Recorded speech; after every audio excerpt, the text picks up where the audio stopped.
All right, everyone. I thought that it would be good for me to show you a little bit what I mean by making a presentation of your art. Um, this presentation I wouldn't consider totally finished, but I did just want to show you an example of what I'm talking about because I think it might help you guys prepare your own presentations for next week. So I just thought I would show you one of my own presentations. I make presentations all the time to share with potential clients. And some of them may be geared more towards fine art, and some of them may be geared more towards a particular commercial aspect or retouching ability.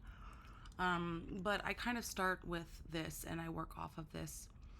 So I just figured I would show you the whole presentation, or at least the worthwhile parts of it. Like I said, this isn't totally done. It's a little bigger than the presentation I'm asking you to do. I'm also including some of my solo shows and group shows. And things that would be in a resume or a CV. But I still figured I would show you actually what the whole presentation looks like, because this is something that you can definitely use and follow in the future when you make your own presentations. And there are many reasons why you might need to. I turn in a presentation essentially every time I apply to a job as supplemental material. Sometimes if I'm reaching out to a potential client, I'll make a presentation with jobs that are similar to what they would be looking for to show them my history, and things like that. All right, so I haven't looked at this in a little bit, so we'll see how this goes. And you guys can just pretend I'm doing this in front of you, because that's what you'll be doing for us next week. So perhaps I could have used this as my title page. It's a pretty good opening image for my work. You can see how I spell my name. I think I made this like directly after I rebranded. For those of you who have been my students before, you may remember that my last name is actually spelled with the second I capitalized, and it often looks like an L.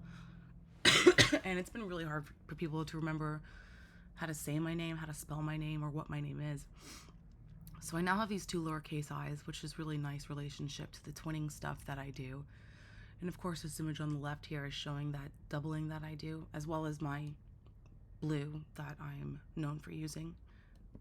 All right, so I have on my business card and essentially everywhere else, I'm a photographer, educator, and curator, because I essentially do all of those for work. It's not really just one or the other at any time.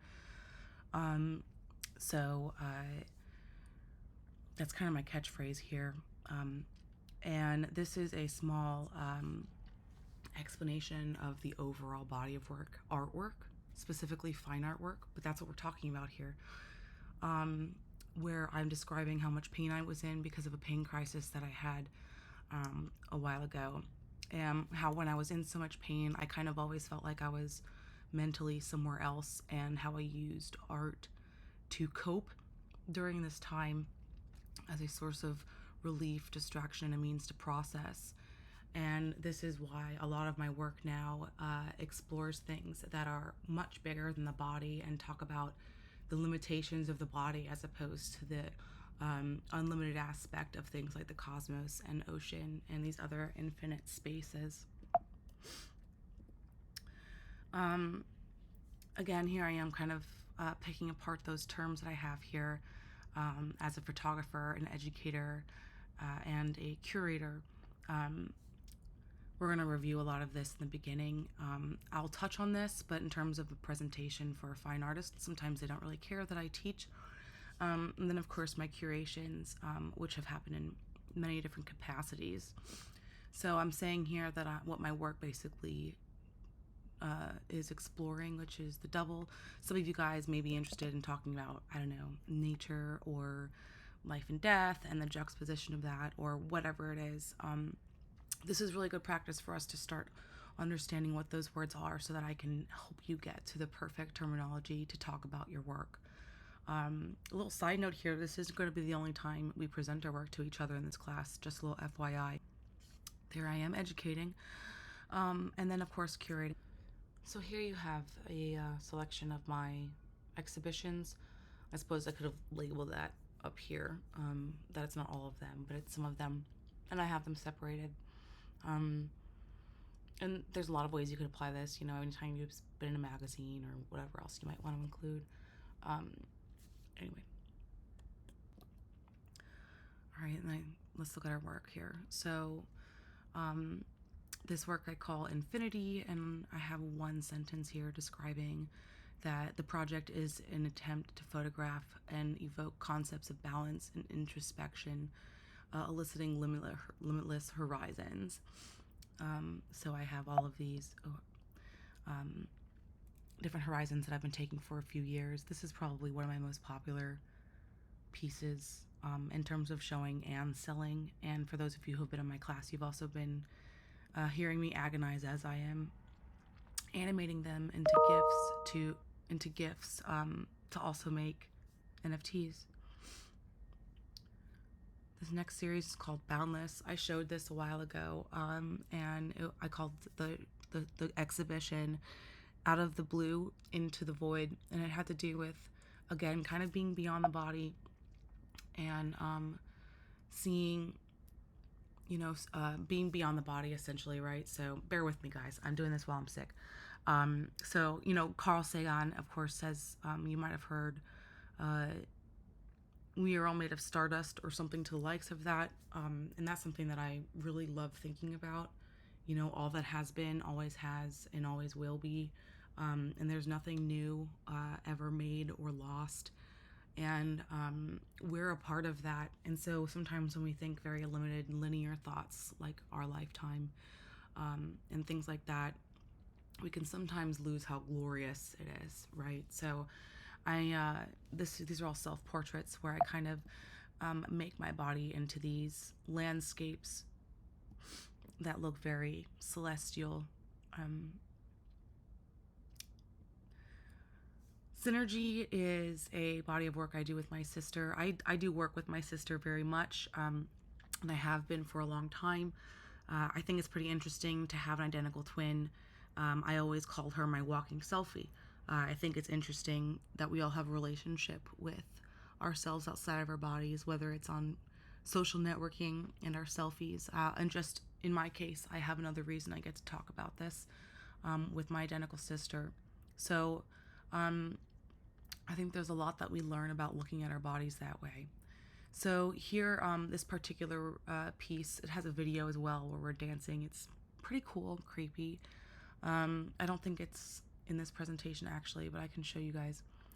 I am discussing the connection that we have here, being both a individual and a unit at the same time, and how that has probably complicated our identification. And also here, we are equivalent to each other, even though we are elevated. So here's a nice studio set that we have. This piece, I also do not like. I don't like the documentation pictures that are in this presentation. I have better ones. Again, I actually wish I looked at this before I started. I framed these in a very specific way, and there's a little bit more picture in them. But be that as it may, I'll just show you these for now. This is two pictures together in like a shadow box. And the back image is a cyanotype, and the front image is a medical picture that's printed on transparency paper so that you see through the medical picture to see this self-portrait. Again, this was when I was really struggling with this pain condition, trying to stand up and trying to figure out what was wrong. So these are self-portraits, and there are these paired images, right? There's two pictures per body, where we have this internal view of the body, right? Whether it's this MRI or CT or whatever, and the external view. And me trying to just use art to process and cope with that. Here is my, it's my back here with an X-ray. My back again, I kind of have this spine pattern. Then this is pictures. You may not be able to see it very well, but these are images from a surgery that I had. So this is my uterus. It's something in my hip. So in case you're wondering why we keep focusing on that part of the body, that's where it was. A lot of this had to do with me trying to stand and me trying to stretch, um, and uh, and all of the medical pictures that come with that. I always collected them. Here you can see the needle that was in my back. Okay, aberration. Um, it's funny that this is in this. I used to do Google searches of people or things and take screenshots of the loading image search. I always thought it was really interesting that there was one picture, excuse me, that like essentially the pictures are placed by a color.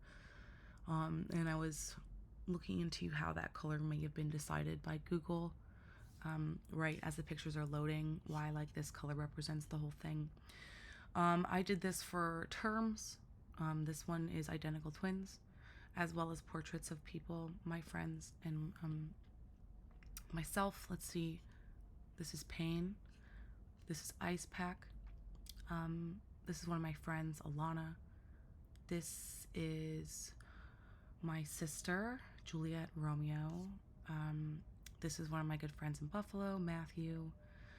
This is one of my good friends in New York. She's an artist, and a lot of these colors are present in her work. This is Ice Pack. This is Ice Pack. And that's psychoanalysis, something I was studying a lot then. As I said before, I do a lot of work with my sister. And a lot of it just has to do with understanding yourself by seeing yourself outside of your body. And you can see how a lot of our pictures here have to do with that connection and sharing that we have. You know, a pulling and, you know, it's kind of like sharing and fighting at the same time. All right, so now we're going to look briefly what I have listed here for my education. Oh, my educational qualities. So as a teacher, or in this case, I'm talking about myself as a consultant, where you can hire me to do, you know, team building exercises and educational series for businesses. And then this is, I told you if you included at least 4, which I think that I did, that you can include some of your commercial projects. So these are projects that I did for hire. A lot of these are fine art pieces, but I think I also describe ones that are for collectors. So you can see here who the client was, what the work is, what the material was, and a basic description of what the project was. Specifically, in this, I actually remember writing this now. I was thinking about not specifically just what the project was, but the problem that I was able to solve because of it. So in this one, I said that the series ranges from just a few inches to 12.5 feet long, and I had to photograph them all the same in about 2 years. And I also discuss about transporting them. See, this was a hard one because I actually had to do a lot of work on this because the images are tessellated, but the camera actually took that away a little bit. It's about video game stuff. Pretty cool project. Let's see. So here I am again describing the piece and what was difficult because it's a chromed canvas. The series is difficult to shoot because of the reflective surface, so I am able to reproduce reflective quality and exposure and whatever. This is a business that was selling, they sell a lot of collectibles, but he particularly has a lot of airplanes and trains. So I have what the product is and the estate, what I did, you know, what the photographing project was. A lot of people like to know that, you know, if you're photographing an item to sell or to catalog, that you need every orientation. You're looking at damage. They always want to know what damage is there, and how you can use those things to assess the value of the product. And here's a small description of what I did. I set up a small studio with strobes and a diffusion box and processed them the day of their shoot. So I just keep doing this with all of them. I have plenty of, these are all almost purely studio work. Some of these are in diffusion boxes and some of these are set up with large strobes in a studio space. All right, so now these are documented in situ. So all of these are located on site. Again, these are art installations. I work a lot for artists, and he wanted me to document this because it was so difficult to shoot. It was a pretty dark room, and this tree is covered in beeswax and has these thermometers. push through it. And it's pretty hard to take a picture of neon uh, in a way that you can read it as well as see the rest of the space that's not too dark, right? So this is actually a composite, you guys, where I was putting the neon over this so I can actually read it. Otherwise, it would have been blown out, right? Here's another one that I did. This one was really hard because there were two lights in the room. They were both pretty dim and they were both totally different colors. So I had to color balance each side separately. One side was really pink and one side was really like green yellow. And of course, it was really hard to shoot straight. There was a very limited viewing opportunity with this, so I talk about how I had to straighten this out. Let's see. Here it is, just a small restoration, right? So you can see here how bright and blue this is as opposed to how dark and yellow that this side is. Let's see, shooting transparent things, shooting paintings. These were actually really hard to shoot because it was on paper and they were wet and I had to remove some of those marks. Let's see, sculpture. And then of course, if I were to send this to somebody, I have this here where I have all my personals. And in reality, I would actually have the icons and they would all be linked so that somebody can talk right with me. All right, I hope that that helped. Certainly I hope it didn't overwhelm you. Did my best. There, like I said before, there are a lot of extra parts here that I'm not requiring you to have, but I just want to show you what we're working towards here because I use this as a method of sharing my materials with people regularly. I use this as a virtual portfolio.